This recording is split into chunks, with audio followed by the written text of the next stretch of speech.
내 이름에 4억 3천만 원의 빚이 씌워졌다. 내 도장이 내 허락도 없이 찍혀 있었다. 도장이 찍힌 그 계약서가 내 삶을 송두리째 흔들었다. 하지만 그 절망 속에 한 줄이 있었다. 딸이 걸어둔 전세권 한 줄. 결국 그 한 줄이 내 삶을 다시 지켜냈다. 휴대폰이 진동했다. 은행 알림이었다. 연체 안내. 화면에 담보대출 이자 미납 3회가 떴다. 내 집이 담보가 됐다고? 손이 떨리고 가슴이 요동쳤다. 잠시 후 전화가 울렸다. 김순자님 전화 맞죠? 김순자님이시죠? 우리은행 채권관리센터입니다. 집을 담보로 빌린 대출이자를 3개월째 연체하셨습니다. 수일 내에 기한의 이익상실통 보서가 발송될 예정이며 그 후 명시된 기한 내에 대출금을 전액 상환하지 않으시면 은행은 집을 처분하는 절차를 진행합니다. 집을 담보로 돈을 빌려요? 내가요? 언제요? 4억 3천만 원이나요? 아니, 이게 무슨 뚱딴지 같은 말이에요? 그 기한의 이익상실이 뭐예요? 쉽게 말씀드리면요. 약속한 날짜 안에 돈을 안 갚으셔서 이제부터는 남은 대출 전액을 한꺼번에 갚으셔야 한다는 뜻입니다. 채무 금액은 이자 포함 4억 3,981만 원입니다. 그 말에 손에서 휴대폰이 미끄러졌다. 떨리는 손으로 겨우 집어들었다. 한 달 이자가 얼마라고요? 현재 기준으로 327만 원입니다. 난 내 집 담보 잡힌 적이 없어요. 잘못 전화하신 거 아닌가요? 아닙니다. 김순자님 명의로 등록된 담보대출이 맞습니다. 아니, 내가 언제 그런 걸 했다고요? 숨이 가빠왔다. 이자를 당장 낼 수 없는데 그럼 어떻게 된다는 거예요? 앞으로 5일 안에 통지서가 발송될 예정입니다. 통지서에 적힌 기한 그 후에도 상환이 없으시면 은행은 경매 절차를 진행하게 됩니다. 집을 경매한다고요? 네, 고객님 명의의 부동산을 은행이 대신 팔아서 대출금을 회수하게 됩니다. 그럼 내 이름을 누가 도용한 거면요? 그 경우엔 경찰에 신고하셔야 합니다. 숨이 멎는 듯 했다. 난 지금 너무 놀라서 말을 못하겠어요. 무슨 말인지도 잘 모르겠고요. 일단 끊어요. 통화가 끊겼다. 손에 쥔 휴대폰에 땀이 묻었다. 그때 카톡이 울렸다. 준호였다. 엄마 미안해요. 준호가? 설마 준호가 내 집을 담보로 잡은 거야? 그 순간 머릿속이 하얘졌다. 내 도장을 먼저 확인해야겠다는 생각뿐이었다. 서랍을 열었다. 도장함이 텅 비어 있었다. 도장이 왜 없어? 준호가? 아직도 떨리는 손으로 미정이에게 전화를 걸었다. 떨리는 다급한 내 목소리에 얼마 지나지 않아 미정이가 헐레벌떡 집에 왔다. 준호도 와서 마주 앉았다. 잠시 숨소리만 들렸다. 오빠 엄마 도장 훔쳐서 이 집을 담보로 4억 3천만 원이나 빌린 거야? 준호는 눈을 피했다. 엄마 인감증명, 위임장 만들어서 했어. 나는 목이 탔다. 위임장까지 만들었다고? 내 도장을 훔쳐서? 급해서, 너무 급해서, 회사가 자금난에 몰려서 어떻게든 막아야 해서 그랬어요. 나는 주먹을 꽉 쥐었다. 부들부들 떨렸다. 오빠 어떻게 아들이 엄마한테 어떻게 이런 짓을 해? 준호는 고개만 숙이고 아무 말도 하지 않았다. 공기가 무겁게 내려앉았다. 차가운 기운이 맴돌았다. 그때 미정이 자리에서 일어났다. 안방으로 들어가더니 서랍을 열어 구청에서 받은 갈색 봉투 하나를 꺼내왔다. 엄마, 이거 기억나? 서류를 꺼내 식탁 위에 놓았다. 전세권 등기필증이었다. 전세권 등기필증? 그게 뭐야? 작년 5월에 엄마한테 1억 드리고 내 이름으로 전세권 등기했잖아. 그래, 그때 구청 갔던 게 그거야? 응, 그때 전세권 등기 해두자고 했잖아. 그랬다. 미정이가 오빠가 사업을 하니 혹여 모르니 전세권 등기하자고 했다. 오빠 담보보다 내 전세권이 먼저야. 미정이 형광펜으로 표시했다. 전세권 등기일 2024년 5월 15일. 은행담보 2024년 11월 13일. 준호의 얼굴이 굳어졌다.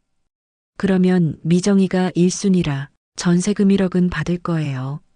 경매가가 얼마나 나올지는 모르지만 그 금액에서 미정이 몫을 빼고 나면 은행이 원금과 이자를 정산해서 가져가요. 그런데 액수가 모자라면 그 부족한 금액은 제가 갚아야 해요. 억장이 무너진다. 나는 할 말을 잃었다. 나는 아무 말도 하지 않았다. 아니, 하고 싶지 않았다. 내 집은 결국 넘어가는 거잖아. 그때 미정이가 조용히 말했다. 엄마, 반년 차이로 내 전세권이 먼저니까 은행이 경매를 신청해도 엄마를 바로 내쫓진 못할 거야. 변호사한테 알아봐야겠지만 그래도 시간은 벌 수 있어. 시간을 벌 수 있다고. 준호가 떠난 후 나는 그 서류를 바라봤다. 미정이가 읽어주는 글귀가 들렸다. 전세금 1억 원, 전세권자 박미정. 나는 조심스레 물었다. 그럼 이게 있으면 내 집은 안 뺏기는 거야? 당장은 아니야. 엄마가 대출받은 게 아니니까. 위조 신고하고 무효소송 내면 승산 있을 거야. 알아보자, 엄마. 미정이가 내 손을 꼭 잡았다. 나는 눈시울이 붉어졌다. 그래, 그래도 딸이 있어서 다행이다. 그때 휴대폰이 울렸다. 문자 발신 우리은행 법무팀. 담보물 현장 조사 일정 안내. 다음 주 월요일 오전 10시. 입회 바랍니다. 심장이 조여왔다. 통지서도 아직 안 받았는데.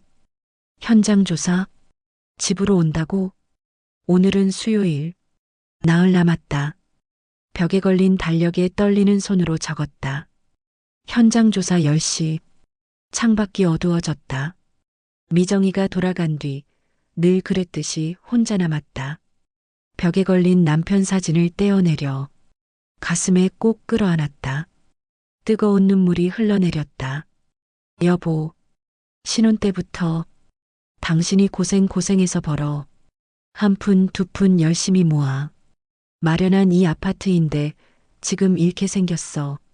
준호 고2 때 당신 떠나고 당신 연금과 내가 일한 돈 보태가며 20여 년을 그래도 혼자 잘 지켜왔는데 남편 사진 속 얼굴이 흐려졌다. 눈물 때문이었다. 우리 아들이 이런 짓을 하다니. 목이 메었다. 이 나이에 집까지 없으면 난 어디 가서 어떻게 살아야 하나. 서러움이 복받쳐 올랐다. 남편의 빈자리가 너무도 컸다. 어둠이 짙어질수록 두려움이 더 밀려왔다. 다음 날 아침 8시.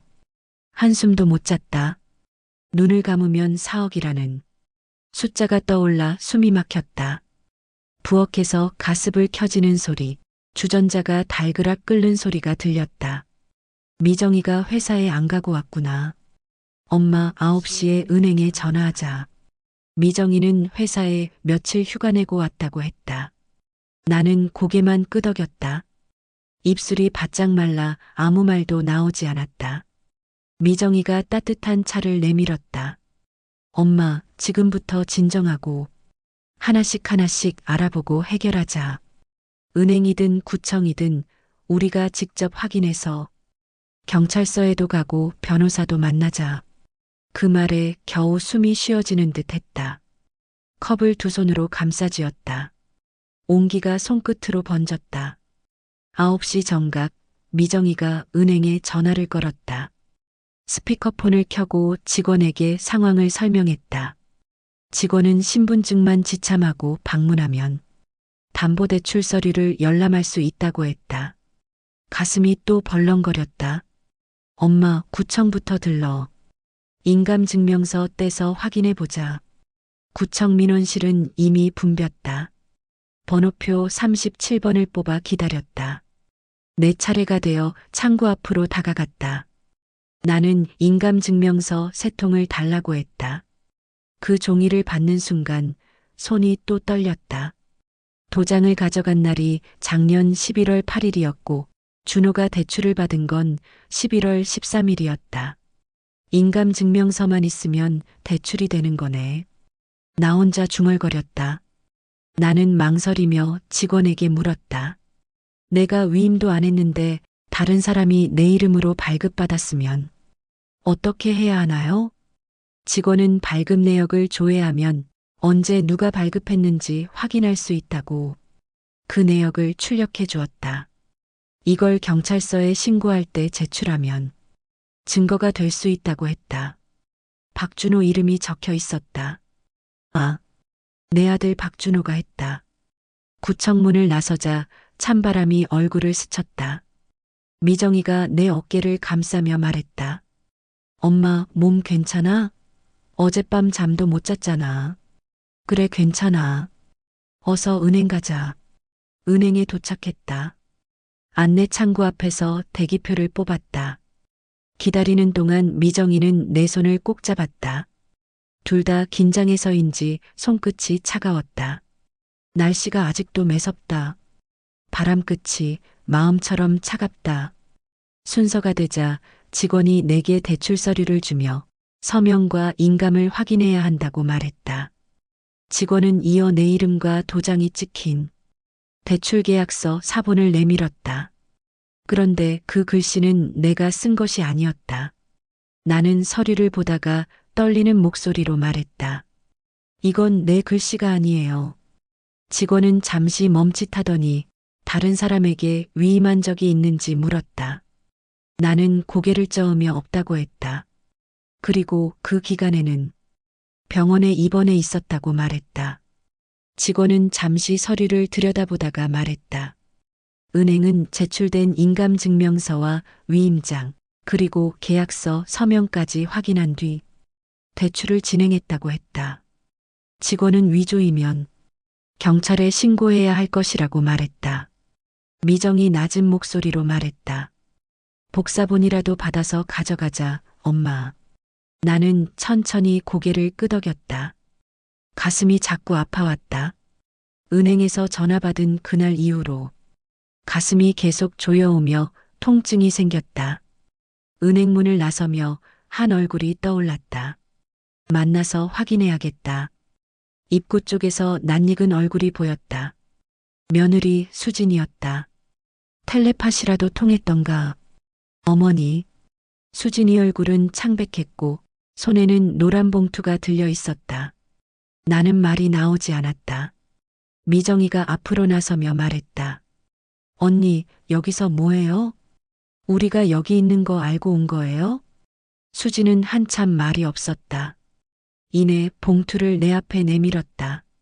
남편이 어머니께 이걸 드리래요. 봉투를 열자 5만 원짜리 지폐가 몇 장 들어 있었다. 대충 세어보니 다 합쳐도 50만 원 남짓이었다. 미정이의 얼굴이 굳어졌다. 엄마 몰래 엄마 집 담보로 4억이 넘는 돈을 빌려놓고 이게 뭐야? 고작 50만 원이에요? 수지는 아무 말도 못하며 눈가가 붉어졌다. 나는 냉정한 목소리로 물었다. 언제부터 알고 있었냐고. 수지는 고개를 들지 못한 채 말했다. 작년 11월부터였다고 했다. 너는 알고도 가만히 있었냐고 따지듯이 물었다. 수지는 어떻게 알고도 그렇게 가만히 있었나? 말렸어야지. 너가 말렸어야지. 괘씸한 마음과 배신감에 가슴이 쓰라렸다. 내가 아들 내외에게 이런 존재밖에는 안 되었던가. 미정이 차가운 목소리로 말했다. 언니도 공범일지도 몰라요. 엄마 집 절대 넘어가게 두면 안 돼요. 어떻게든 방법을 찾아요. 지금은 엄마가 오빠를 경찰서에 위조로 고소할 수밖에 없어요. 엄마 집을 찾으려면 그 방법밖에 없잖아요. 수지는 입술을 깨물더니 고개를 숙인 채 죄송하다는 말만 되뇌며 돌아섰다. 나는 그 뒷모습을 멍하니 바라봤다. 아, 내 자식도 믿을 수 없게 되다니. 미정이가 내 손을 꼭 쥐었다. 엄마, 오늘은 여기까지만 하자. 집에 가서 좀 쉬고 내일 경찰서 가. 나는 힘없이 미정이를 바라보았다. 그래, 그러자. 내가 도저히 몸을 가눌 수가 없구나. 미정이 떠나고 집안은 너무 썰렁했다. 거실 시계 초침만 또각거리며 크게 들렸다. 벽에 걸린 남편의 사진이 눈에 들어왔다. 여보, 당신만 있었어도 우리 아들이 이런 짓은 안 했을 텐데. 손끝으로 사진 액자를 쓸어내렸다. 눈가가 시큰거렸다. 그때 전화벨이 울렸다. 고요를 가르며 울리는 벨소리가 유난히 길게 들렸다. 화면을 보니 준호였다. 가슴이 벌렁벌렁 거렸다. 떨리는 손으로 전화를 받았다. 엄마, 죄송해요. 무슨 말을 해야 할지 입이 떨어지지 않았다. 무슨 말을 하려나. 회사 자금난 때문에 어쩔 수가 없었어요. 대출을 받으려면 엄마 인감증명서가 필요하다고 해서 급한 불 끄고 갚으려고 했는데 그게 잘 안 됐어요. 적어도 엄마한테 먼저 물어는 봤어야지. 엄마한테 물어보면 안 된다고 그랬을 텐데 대답을 할 수가 없었다. 그랬겠지. 그랬겠지. 이 집은 내 아빠가 남기고 간 집이야. 너와 미정이가 모두 여기서 자란 집이잖아. 준호는 잠시 침묵 후에 말했다. 엄마, 제가 어떻게든 수습해 볼게요. 준호에게 말했다. 당장 다음 주에 은행에서 사람들이 집으로 온다 하더라. 이대로 집에서 쫓겨나는 거야? 준호는 당장은 쫓아내지 못한다고 했다. 시간이 걸릴 거라고. 앞이 캄캄했다. 준호가 정말 수습할 수 있을지.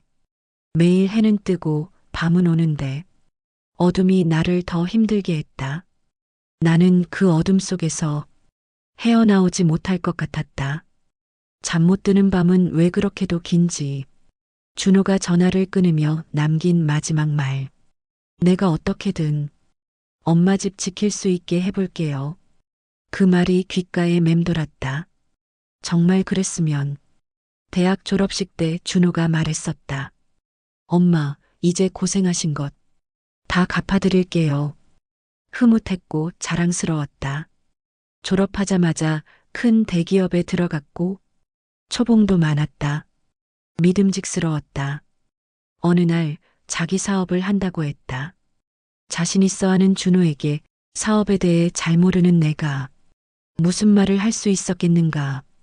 그때 말렸어야 했는데. 미정이가 전화했다. 엄마, 이제 시간 더 끌지 말고 경찰서 가야지. 다른 선택이 없잖아. 그랬다. 그때는 선택이 없었다. 미정이도 오빠를 고소해야 한다는 것 때문에 힘들어했다. 나는 내 남은 삶을 위해 이 집을 지켜야만 하는 게 너무나 분명했지만 이 짓을 한 자가 내 아들이기에 분노와 슬픔 그리고 두려움이 한꺼번에 몰려왔다. 음식을 입에 넣기 힘들었고 목구멍이 막힌 듯 물 한 모금 삼키는 것조차 힘들었다. 나는 미정이에게 어떻게 해야 할지 아직도 결정을 못했다고 말했다. 엄마가 얼마나 괴로울지 알아. 나도 마음이 너무너무 복잡하고 괴로워. 그래도 어떡해. 그 집이라도 없으면 엄마가 앞으로 어떻게 살아가? 준호에 대한 복잡한 감정이 밀려왔다.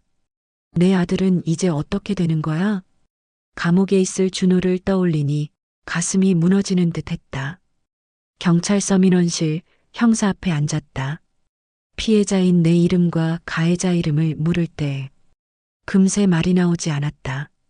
미정이가 대신 말했다. 피해자 김순자, 고발할 사람은 아들 박준호예요. 경찰은 사문서 위조로 접수한다고 했다. 민사 문제에 대한 부분은 경찰은 관여하지 않으니 변호사와 상담하라고 했다. 진술서에 내 이름을 쓰고 사인을 할 때는 손이 떨렸다. 사흘 후 벌써 월요일이 왔다. 은행 직원 둘이 현장 조사를 하러 왔다고 했다. 그들은 카메라로 거실, 안방, 부엌 등 집안의 가구며 소품들까지 죄다 찍었다. 어쩌다 남편과 나 둘만의 소중한 추억이 깃든 이 공간이 이들에게 공개되었단 말인가. 이 상황에 처한 수치와 분노가 치밀어 올라왔다. 그들은 전세권이 우선이라 집이 경매로 넘어가면 전세금 1억은 먼저 변제된다고 했다. 그 말을 들으며 나는 그나마 1억 전세금을 받을 수 있다는 안도의 한숨을 쉬었다. 그 돈은 미정이 부부가 열심히 일해서 살뜰히 모은 돈이었다. 내 딸 미정이가 성견지명이 있었던 걸까? 집은 낙찰자에게 넘어간다고 했다. 그들은 이런 일만 하는 사람들이어서였는지 내가 몇 가지를 물어도 대답이 냉담했다. 나도 입을 다물었다. 그들은 사무적으로 그들이 늘 하던 절차만 마치고 떠났다. 잠시 후 직장에서 일하던 미정이가 전화했다. 엄마, 그 사람들 갔어? 응. 뭐래? 와서 뭘 한 거야? 집안 구석구석 사진 찍고 전세권 확인하고 집이 경매로 넘어가면 낙찰자에게 팔린 후에 전세금 1억은 먼저 받는다고 하더라. 말이 아주 사무적이야. 엄마, 변호사 사무실 예약했어. 내일 오후 2시야. 미정이는 회사에 반차를 냈다고 했다. 휴가 쓰려고 아껴둔 날들을 이 엄마 일로 써야 해서 나는 미안하고 또 고마웠다. 딸이 있어서 얼마나 다행인가. 새삼 미정이가 너무 고맙고 너무 소중하게 느껴졌다. 밤이 깊었다. 남편 사진을 꺼냈다. 사진을 바라보니 설움이 북받쳤다. 내 든든한 울타리였던 단 한 사람, 언제나 내 뒤에서 버텨주고 묵묵히 나를 응원해주던 사람. 왜 그렇게 빨리 갔을까? 당신 아들이 나를 이 지경으로 몰아넣었으니 하늘에 있는 당신도 가슴이 찢어질 거야. 원래 내색도 잘 안 하고 늘 혼자 해결하던 사람이었으니까. 여보, 제발 날 도와줘. 이 집 지킬 수 있게 도와줘. 밤이 깊어가는데 정막이 유난히 차게 스며들었다. 이 밤이 가지 않았으면 좋겠다. 내일이 빨리 찾아오지 않았으면 좋겠다. 오늘 하루가 이렇게 지나갔다. 내일이 오는 것이 두렵다. 내 인생에 이런 일이 생길 줄이야. 화요일 오후 2시 미정이와 함께 변호사 사무실을 찾았다. 회색 양복을 입은 중년 변호사는 책상 위에 펼쳐둔 서류를 꼼꼼히 살펴보고 있었다. 그는 경찰의 사문서 위조로 고소한 건 아주 잘한 일이라고 했다. 하지만 문제는 형사가 아니라 민사라고 했다. 은행 서류상으로는 내가 직접 대출을 받은 사람으로 되어 있다고 했다. 준호가 대출을 위해 내 인감도장으로 인감증명서를 발급받고 내 집을 담보로 대출을 받은 것이었다. 그랬다. 이제 어떻게 해야 하나? 앞이 캄캄했다. 서류에 도장을 찍는 것이 이렇게도 한 사람의 인생을 나락으로 보낼 수 있다니. 더구나 이 짓을 내 아들이 했다니. 내가 사랑하는 내 아들이라니. 내 아들이 지금 상황으로는 경매가 진행된다고 했다. 은행이 이미 절차를 시작했으니 막을 방법이 없다고 했다. 그러면서 집을 뺏기지 않는 2가지 방법이 있다고 했다. 첫째는 준호가 대출금과 이자를 모두 갚는 것이다. 미정이가 조용히 한숨을 쉬었다. 그건 불가능한 것처럼 보였다. 둘째는 부당이득 반환 청구 소송으로 아들이 내 이름으로 돈을 빌려 부당하게 이득을 취했다는 소송이라고 했다. 하지만 소송만 적어도 2년 정도 걸리고 그 사이에도 경매는 멈추지 않고 이긴다 해도 준호에게 재산이 없으면 받을 길이 없다는 말이 이어졌다. 전세권이 있으니 다행히도 전세금 1억은 먼저 받을 수 있다고 했다. 경매 낙찰금에서 전세금이 가장 먼저 빠져나가고 남은 금액은 은행이 가져간다고 했다. 그리고 경매 금액이 은행 채무를 갚고 조금이라도 남으면 그게 내 수중에 들어온다고 했다. 들어와야 하는데. 그렇게만 된다면 조금이라도 숨을 편히 쉴 수 있을 텐데. 1억 보증금은 내 딸 미정이의 돈이었다. 앞이 보이지 않는 캄캄한 미로 속에서 이 한 줄 적힌 전세권 서류가 내 삶을 나락으로 떨어지지 않게 붙잡아 줄 줄이야. 희망의 자락을 다시 줄 수 있도록 길을 열어줄 줄. 어찌 상상이나 할 수 있었겠는가. 변호사는 조심스럽게 준호 얘기를 꺼냈다. 사문서 위조는 5년 이하 징역형이란다. 실형을 받을 수도 있다고 했다. 고소를 취하하면 형사처벌은 피할 수 있지만 내 집은 어차피 지키지 못할 거라고 덧붙였다. 변호사가 다시 조심스레 물었다. 아들의 처벌을 원하는지 고소를 계속 진행할 것인지. 입이 떨어지지 않았다. 그때 미정이가 시간을 달라고 대신 말했다. 사무실을 나왔다. 복도가 유난히 길게 느껴졌다. 엘리베이터 앞에 서 있는데 다리가 후들거렸다. 미정이가 내 팔을 꼭 붙잡았다. 괜찮냐고 몇 번을 물었다. 고개를 끄덕였지만 사실 서 있기도 힘들었다. 미정이가 자기 집에 가서 쉬다 가자고 했다. 나는 고개를 저으며 말했다. 혼자 있고 싶다고. 그 아이 눈에 눈물이 맺혔다. 엄마 앞에서 울지 않으려고 애써 참는 게 보였다. 나는 버스 안에서 창밖을 봤다. 가게들이 즐비하고 분주히 오가는 사람들이 보였다. 문득 저 사람들은 어떻게 살아가는 걸까? 나만 이런 처지일까? 하는 물음이 스쳤다. 나보다 더한 사람도 있겠지. 스스로 위로도 해보고 지나가는 사람들을 부러워도 하기도 했다. 그리곤 이내 서러운 마음이 밀려왔다. 내 이런 사정을 누가 알리요. 눈물이 왈칵 쏟아졌다. 줄줄 흘러내렸다. 집에 돌아와 거실에 풀썩 주저앉았다. 몸에 힘이 쭉 빠졌다. 간신히 버티고 있었다. 거실 한쪽에 걸린 남편과 내 사진이 눈에 들어왔다. 남편과 함께한 시절이 떠올랐다. 남편의 존재가 얼마나 컸던가. 지아버지 성격까지도 꼭 빼닮은 준호가 설마 이 집을 빼앗기게 둘까. 그 아이가 이자도 내지 못하는 형편인데 이 집을 지켜낼 수 있을까. 체념하는 마음이 들다가도 그래도 준호가 해결하겠지 하는 실가닥 같은 희망을 붙들고자 하는 나를 보았다. 펑펑 울었다. 한참을 울었다. 목이 쉬도록 울었다. 밤이 깊어갔다. 미정이에게서 문자가 왔다. 엄마 내일 통화하자고. 사랑한다고 걱정 말고 푹 주무시라고 했다. 딸이 있어서 얼마나 고마운지 이 일을 겪으며 내 곁에 이런 딸이 있다는 게 새삼 눈물 나게 감사했다. 침대에 누웠지만 잠이 오지 않았다. 천장만 바라봤다. 어떻게 해야 하나. 아들을 감옥에 보내거나 집을 지키거나 둘 중 하나를 선택해야 했다. 하지만 어느 것도 선택할 수가 없었다. 둘 다 내 살을 도려내는 것 같았다. 자정 무렵 휴대폰이 울렸다. 준호였다. 술에 취한 목소리였다. 준호는 울먹이며 말했다. 죽고 싶다고. 그 말을 듣는 순간 심장이 멎는 것 같았다. 준호야. 어디야? 엄마.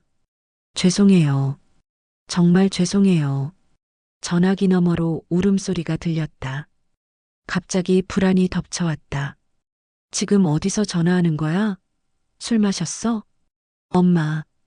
회사도 잘 안 되고 집까지 잡히고 엄마 집도 날리게 생겼고 가슴이 찢어지는 것 같았다. 그래도 내 아들인데 얼마나 힘들었으면. 술 그만 마시고 집에 가 얼른. 엄마.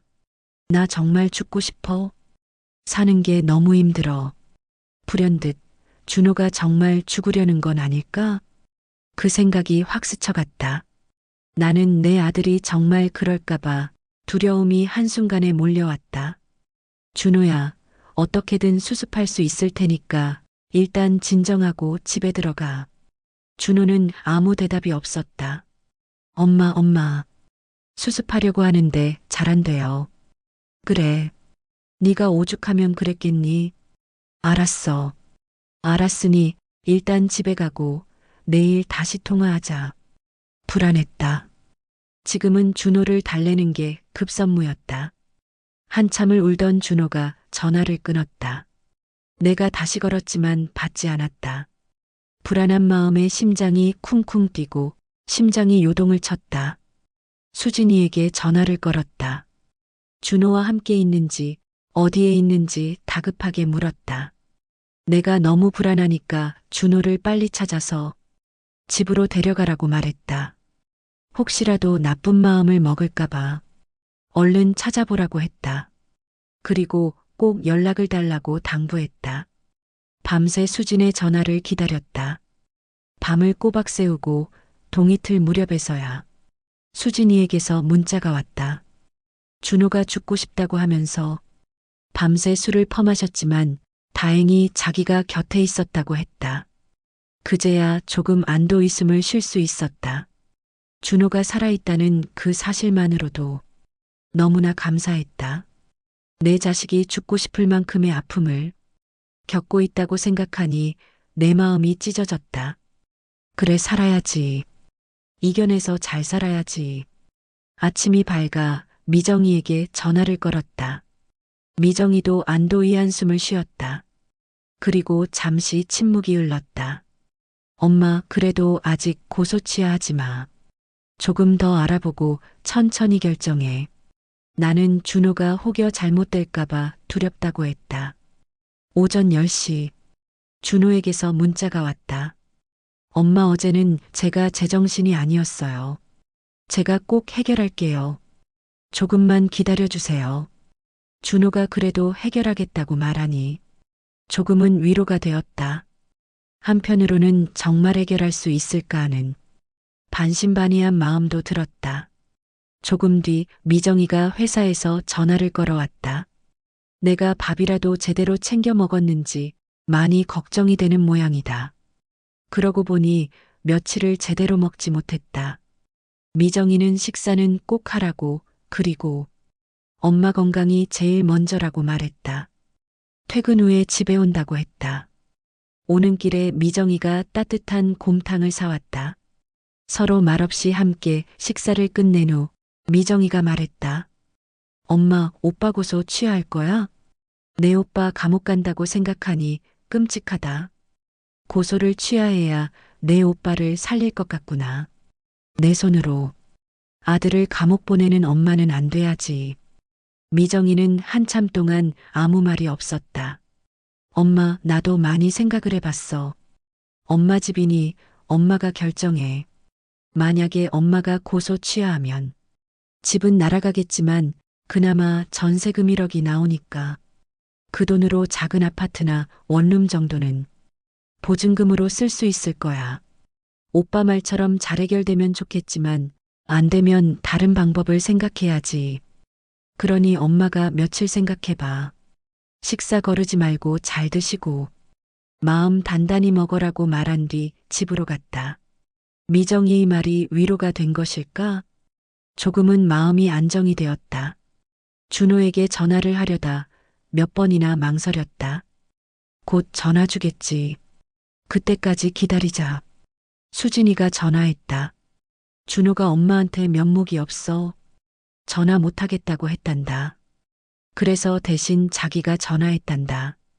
준호가 여기저기 뛰어다니며 어떻게든 해결해 보려고 하니 조금만 더 기다려달라고 했단다. 수진이에게 물었다. 내가 보기엔 준호가 정말 해결할 수 있을 것 같니? 수진은 잠시 대답을 망설였다. 남편이 잘 해결한다고 했으니 기다려봐야죠라고 했다. 전화를 끊었다. 수진의 기다려봐야죠. 그 말이 귓가에 맴돌았다. 그래, 기다려보자. 기다림도 결국 견뎌야 하는 거겠지. 며칠이 지났다. 준호에게서는 여전히 연락이 없었다. 수진이가 가끔 문자를 보냈다. 준호가 열심히 뛰어다닌다고, 돈 빌릴 때를 여기저기 알아보고 다닌다고 했다. 4억이 넘는 큰 돈을 빌리기가 어디 쉽겠는가. 때로는 몇십만 원도 빌리기 어려운 게 현실인데 나는 어느새 체념하고 있었다. 이 절박한 상황 속에서도 내 아들의 건강이 먼저 걱정되었다. 아직 살아가야 할 긴 세월이 남은 그 아이의 앞날이 더 염려되었다. 하나밖에 없는 내 뱃속에서 난 아들이 아닌가. 그래도 그동안 엄마에게 잘하려고 애쓰던 아들인데 그 아들을 내가 어찌 내칠 수 있겠는가. 일주일째 되던 날 우리 은행에서 전화가 왔다. 은행이 경매 신청에 들어갔다며 법원에서 곧 통지가 올 거라고 했다. 그 말을 덤덤하게 받아들였다. 내가 이렇게 빨리 체념할 줄은 나 스스로도 놀라울 지경이었다. 내 아들 회사가 다시 살아나야지. 회사가 잘 돌아가면 엄마를 내팽개칠 아들이 아니란 걸 나는 누구보다 잘 알고 있었다. 그래서일까? 이 절망 속에서도 마음 한켠에는 희미하지만 따뜻한 희망이 스며들었다. 나는 미정이에게 전화를 걸어 내 오빠 고소는 취하하자고 했다. 내 오빠를 감옥에 보낼 수는 없다고 말했다. 미정이가 담담하게 말했다. 엄마 알았어. 엄마 결정 존중할게. 미정이와 함께 경찰서에 갔다. 고소를 취하한다고 하자 형사가 몇 번이나 물었다. 정말 취하하시겠냐고 후회하지 않겠냐고도 물었다. 고개를 끄덕이고 서류에 사인했다. 경찰서를 나온 후 미정이가 준호에게 문자를 보냈다. 엄마가 고소를 취하했다고. 그래도 오빠가 엄마 집을 지킬 수 있게 끝까지 어떻게든 돈을 마련해 보라고 했다. 한참 뒤 준호에게서 전화가 왔다. 엄마. 울음 섞인 목소리였다. 죄송하고 감사하다고 했다. 나도 마음으로 울었다. 그러면서 마음 한켠에 있던 준호가 돈을 마련해서 집은 지킬 수 있지 않을까 하는 신랄 같은 희망이 죄송하다는 그 말에 나는 더 이상 희망이 없음을 감지했다. 이제 그만 울어. 다시 일어나야지. 돈보다 건강이 먼저야. 넌 다시 일어서면 돼. 다시 일어설 수 있어. 엄마는 내 아들 믿어. 나는 내 아들에게 신뢰와 용기를 건넸다.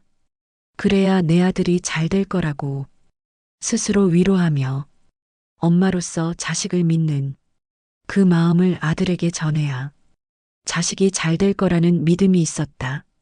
준호에게 말했다.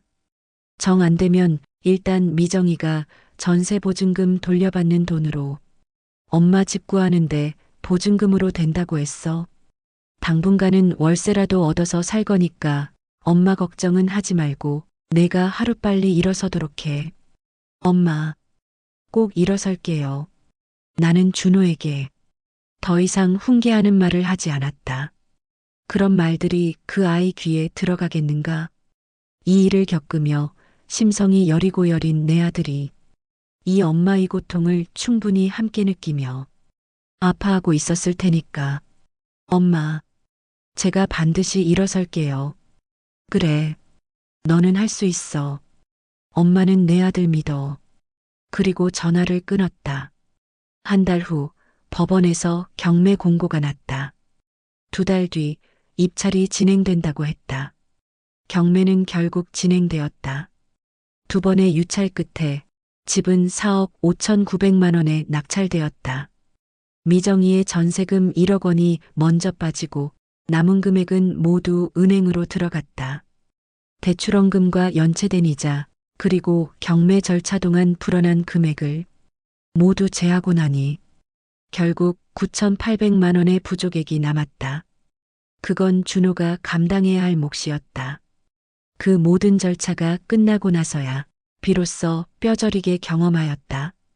전세권이 없었다면 이 깜깜한 미로를 헤쳐나갈 수 있었겠는가. 이 한 줄의 전세권이 나를 일어설 수 있게 해준 것이었다. 무너진 현실 속에서도 꺼지지 않은 희망의 불씨가 남아 있었다. 어쩜 이렇게 놀라운 단비 같은 도움이 있을까? 내 딸 미정이가 성견지명이 있었다. 그 전세 보증금 덕분에 나는 그래도 한숨을 돌릴 수 있었다. 미정이의 전세금 일부를 큰 돈이 필요한 새 거처의 보증금으로 사용할 수 있었다. 그럼에도 작은 아파트는 엄두조차 낼 수 없었다. 결국 미정이 집 근처에 오피스텔을 얻었다. 전세권 한 줄이 내 새 거처의 보증금을 해결해 주었고 매달 감당할 수 있는 월세로 살 수 있게 해주며 월세의 압박에서 벗어날 수 있게 했다. 보증금 5천만 원, 월세 35만 원. 좁고 낯선 새 거처를 마주하니 가슴이 저리도록 서글펐다. 체념하고 마음을 다잡았었는데 다시금 미래에 대한 불안감과 두려움이 한꺼번에 몰려왔다. 그때 미정이가 나를 다독였다.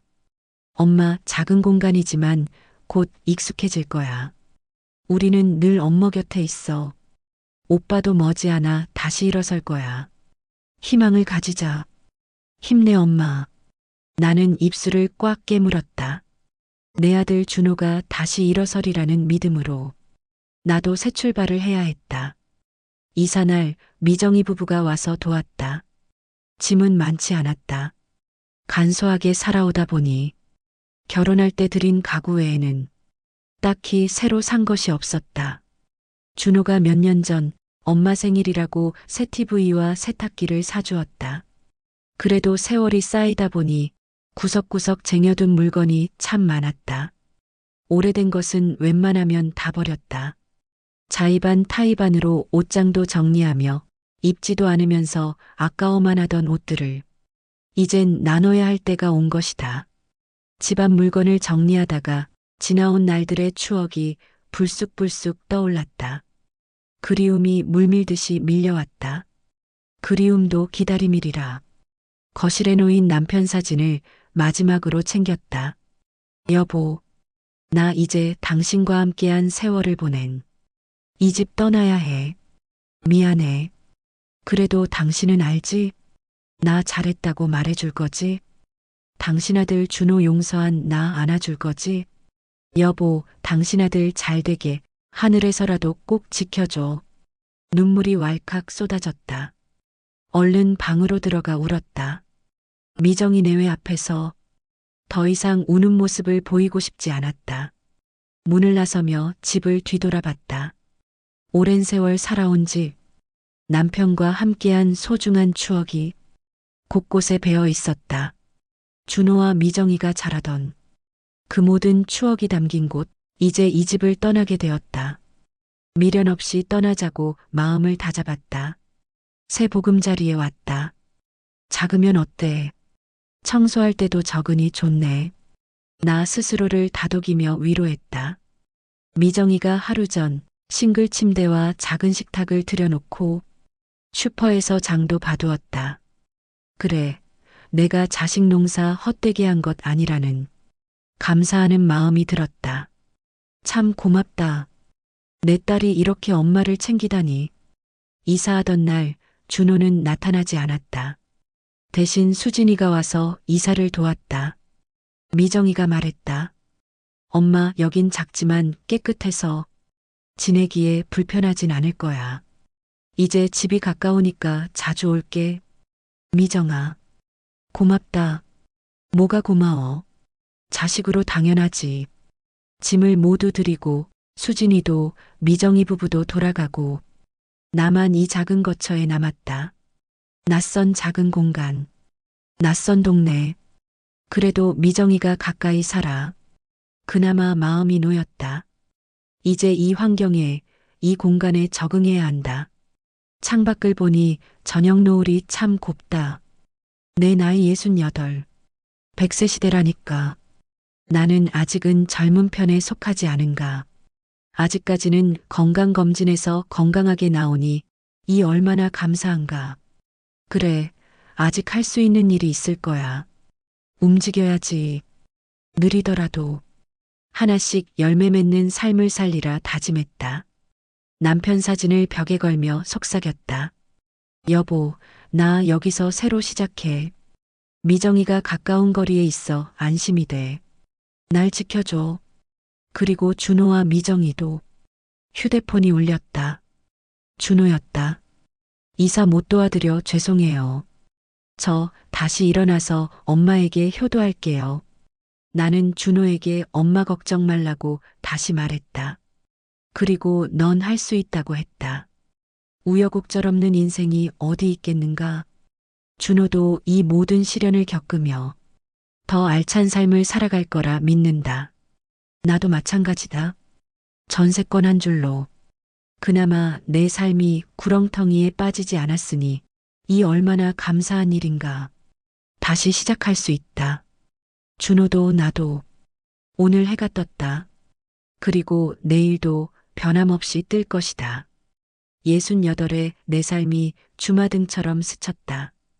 꿈 많았던 학창시절, 결혼과 함께 남편과 인생을 설계하며 하나씩 함께 채워가던 시간들, 아이들과의 추억, 그리고 그 모든 걸 품었던 집은 잃었지만 그래도 내게는 내 소중한 아들과 딸이 있지 않은가? 넉넉하진 않지만 쪼들리며 사는 것도 아니다. 그래, 내 삶은 아직 끝난 게 아니다. 100세 시대, 이제 내 인생 산막이 시작되는 거야. 오늘도 떠오른 해를 보며 살아있음에 감사하고 움직일 수 있음에 감사하다. 오뚜기처럼 다시 일어나야지. 희망이 있다는 건 삶에 활력을 불어넣어 더 나은 삶을 이끄는 거니까. 오늘도 이렇게 숨쉬며 감사할 수 있으니. 그래, 아자자. 다시 시작하자.